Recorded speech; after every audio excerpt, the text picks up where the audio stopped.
Everybody has Exactly. their stories, and everybody's story is important. And just like to piggyback off what you say, everybody should have a podcast, right? Everybody has similar interests, but it's not the same story for every single person, right?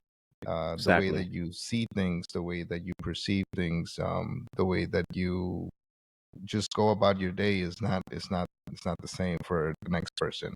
I do have one in the works. It's gonna be a solo podcast.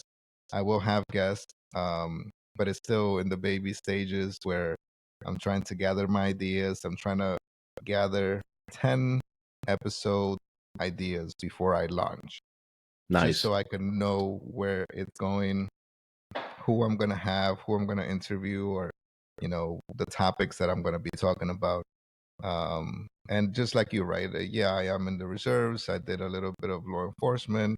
But where do I want this to go? What story do I want to share?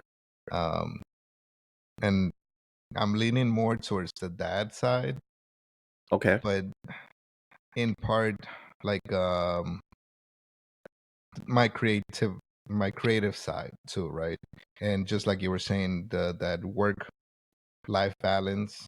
Yep. But in this situation, it would be my creative balance and that balance, right? Because I'm very involved with my kids, right? I go to their baseball games. I take them to, I participate in school events that they may have, that they're doing something. And, I do show up and, the best thing that I like to do is, when they come to the room, tuck them in.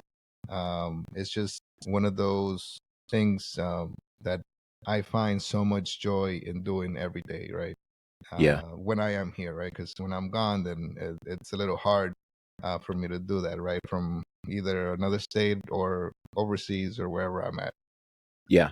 So um, I do also encourage everybody to have a podcast.